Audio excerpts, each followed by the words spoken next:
Namaste, it's Soraya here,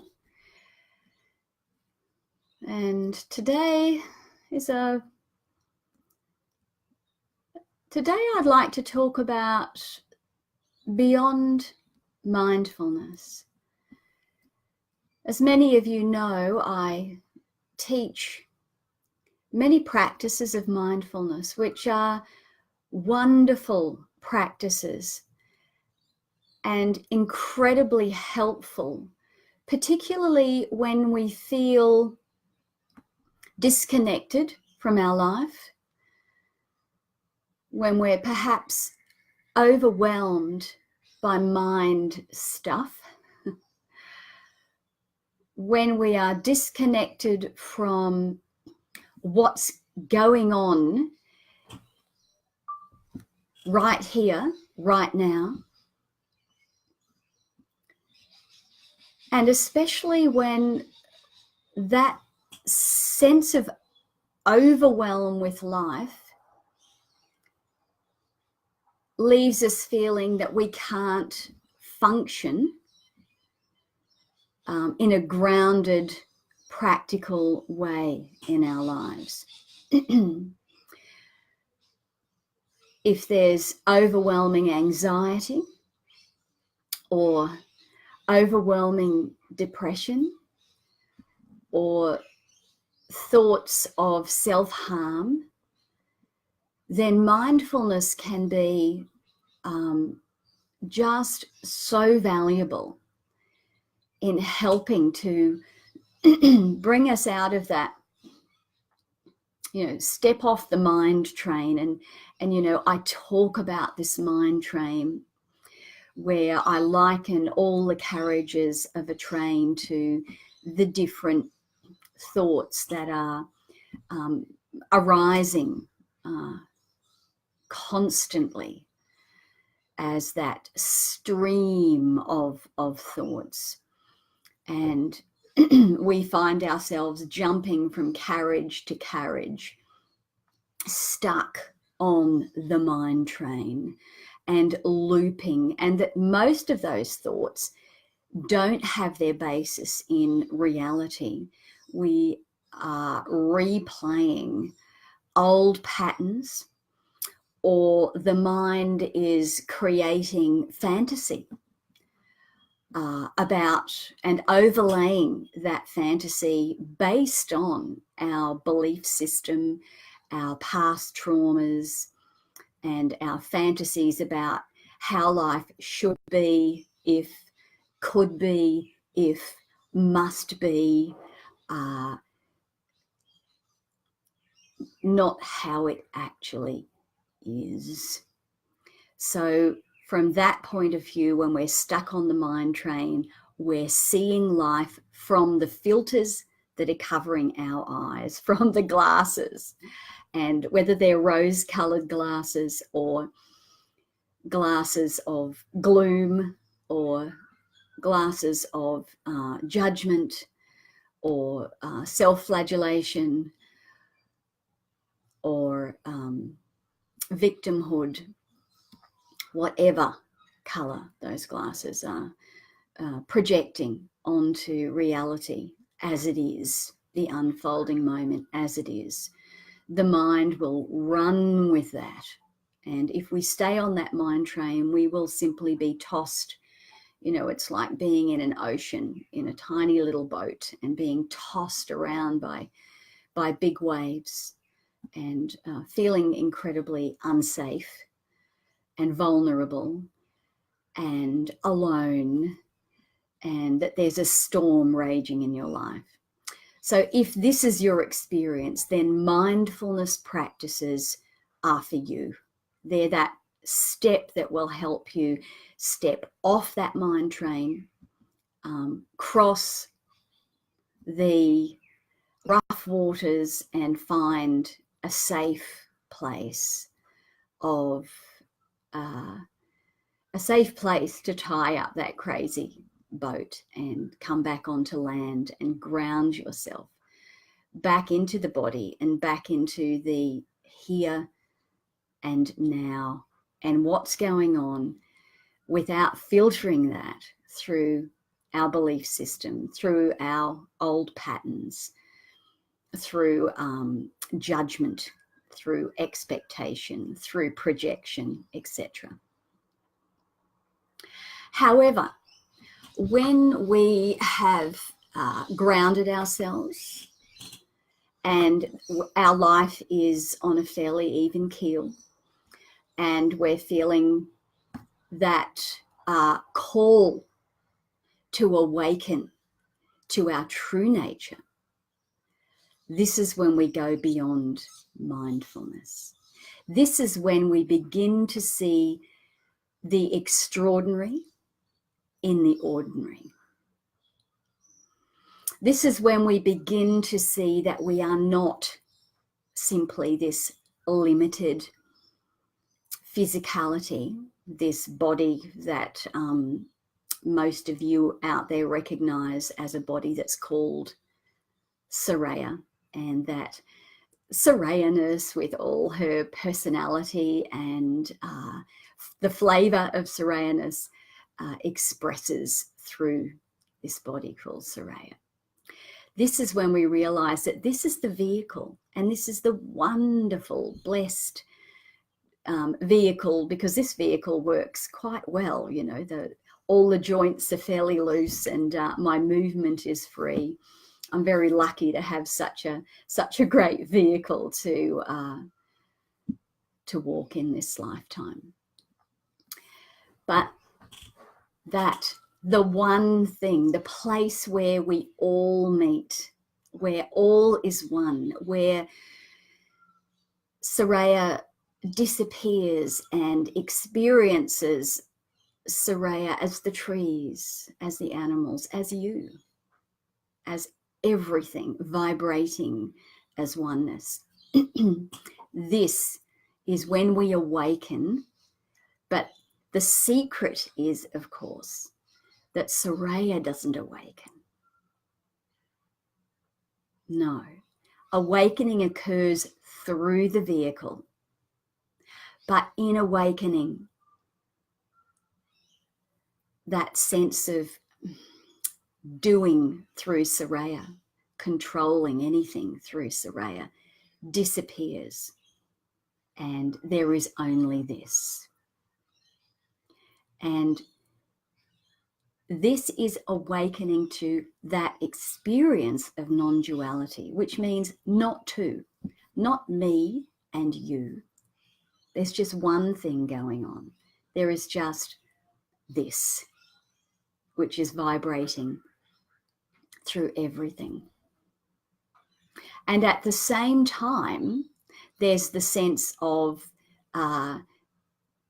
the body is the place where this is happening through here, and this body is quite grounded and available to the present moment and responding to what comes up in the present moment, but not in control. The best laid plans by mice and men, you know. For instance, Terry and I are leaving Australia on Saturday. Well, that's the plan. As long as the plane takes off, we will be. And we'll be flying off towards the Northern Hemisphere to the UK, and then on to Slovakia. And Steve, I believe you're there.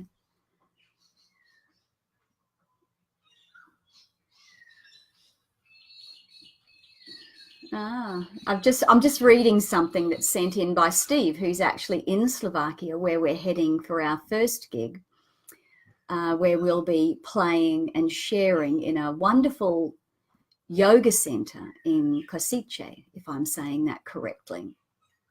Hi, Steve. And Steve has said here, could it be possible that overthinking and layering due to previous past experience can lead to actual truth? Patterns are the same, tweaked, but they are there. Good question, Steve. And perhaps I'll talk a little bit about that now. who we truly are is pattern free. Yet we're born into a country with a particular culture, with a particular language and upbringing, and the patterns are laid down. You know, when you look into the eyes of a little baby, they are just consciousness. They're looking around and everything is, you know, there's just this beautiful purity there, isn't it? And then as that child grows, the patterns of culture, beliefs of the parents, teachers, etc., have laid down. And we've talked about that in the past. And some of those patterns can be truth patterns. But this is where inquiry comes in, Steve, where we can question everything. And I encourage you to question everything. And question, as something comes up, question, is that really true? And if that's true, how does that look? Okay. And this questioning doesn't involve judgment. It's a questioning to lead to fundamental truths. It's not about necessarily situations. Because once we understand this, we see that everything that's happening is exactly what is happening. So there's no, it shouldn't be happening. If there's resistance to presence, there will always be chaos, always. If something is happening, it's happening. So can I be with this as it is unfolding now? And as this is unfolding now, what is this revealing to me? And I would encourage you not to go with your emotions, because emotion is energy in motion, and emotions can be like a roller coaster. They can rise and they can fall. Go with your sense of being. And with your sense of being, we can contract this down to the physical body that's here now and the sense of aliveness. And for anyone who's listening, you might like to just close your eyes now and or keep them open but not focused on anything particular, and have a sense of being that simply I am, and have that limited first of all to the physical body. That sense of, yep, I am. There's a sense of that I exist, an experience of I amness here now. And you can feel that in the body quite easily. We all feel that. It's not a profound experience. Everyone feels that. But now expand that sense of being out beyond the body-skin barrier, and expand that sense of being out into the room, beyond the room, beyond the building, as far out as you can go. And notice that that sense of being is still there. It's an expanded sense of being. And in that expanded sense of being, you may notice that the body is an object sitting on the chair or standing where it is, but that the expanded sense of being goes beyond the body. And that this is what is. And often looking at things from this, we could call it the bird's eye view, or the expanded consciousness point of view, we can see that the body is here, that Soraya or Steve is doing what Soraya or Steve is doing. But there is a sense of aliveness that goes beyond the experience of that limited body of Soraya or Steve or whoever it is. Events are still occurring.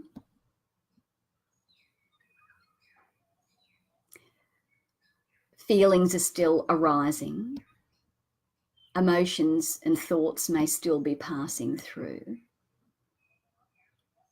But the expanded sense of being of who you truly are is not limited to Steve or to Soraya or to Kim or whoever it is. And begin to notice things from that expanded sense of being,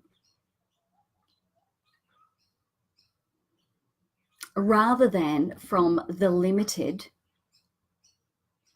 sense of patterns that are laid down here. And realize that, the big realization that made all the difference for me was that Soraya would never become enlightened. So the limited Soraya would never wake up. That awakeness, that aliveness that you're experiencing as that expanded sense of being right now, that is awakeness.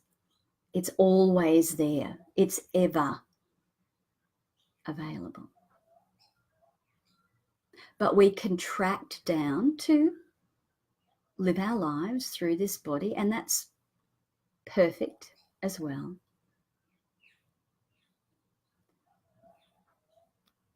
But we're not limited to just this. We're not limited to patterns. We can begin to see through patterns. Truth is different to a pattern. When we see a truth, we feel that we feel that right through. We feel that in the expanded sense of being as well. It's not limited to the body and the individual life. It is a truth that expands to all it is. Patterns are limited to the individual living its life here. So there's a great sense of awakeness here. And most of the time, there's an awakeness and a connection to awakeness here.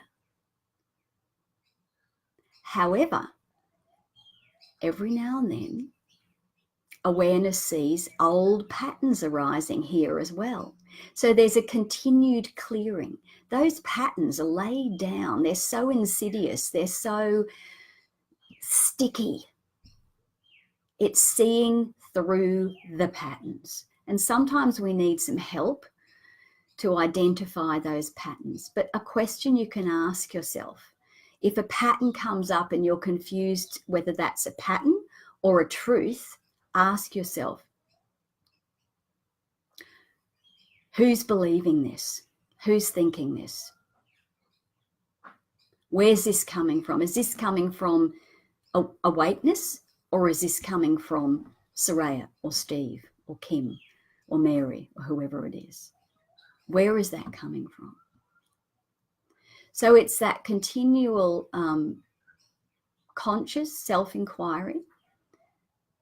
Continue to check in, to check out, to check out of being stuck in the individual contracted self, and move back into the expanded sense of one being. Ask, who's saying this? Where's it coming from? Is it coming from awakeness, or is it Soraya or Steve or Kim or Mary defending something here, or holding on to something? And initially in awakening, it can be really tough because it feels like your whole life is crumbling. Everything is falling away, and we can feel quite lost and floundering, and it's scary. But do trust, keep asking, keep inquiring into truth, seeing through the patterns and the beliefs and the judgments, trusting that everything is unfolding as it should, that there is a clearing going on. But if it's beginning to feel like it's unhinging you, or that it's overwhelming, it's usually the character involved. It's usually a struggle between awakeness and the character and the patterns. So that's where mindfulness and mindfulness practices can ground you back in, can center you back in. Keep coming back to the present moment. We only have to deal with what's arising right now. And the extraordinary is happening all the time in the ordinary. We expect there to be lights and fireworks and that everything's going to be a big love bubble all the time. Initially, awakening and clearing can be tough. It can be painful. There can be a grieving process that goes on as we let go of patterns that we've held that have been untrue, or projections that we've put on another person that they're a certain way, and then we see that they're not. Projections towards this, believing that this is a certain way, and it's not. And I do offer clearing sessions, so you can write to me, you can go to my website and go to the one-on-one page. I'm available. And if not me, somebody else. Sometimes we just need to talk to someone who can help us to see through, to see the clearing, to become more conscious. And Steve's written something else. It comes from some kind of strong feeling somewhere around the heart. I've started to believe it again. Okay, that's good. When there's that sensation around the heart that there is truth, this is something that I do believe is often that truth, Steve. But we'll be together soon and we can do some inquiry together in Slovakia. So sending you all my love, always from a place of love. Calling everything right back into the here and now, into the present moment. Any advice would be, don't overthink things. Inquire and see what arises. And that sensation around the heart, if it feels true and it feels loving, go with that. Namaste.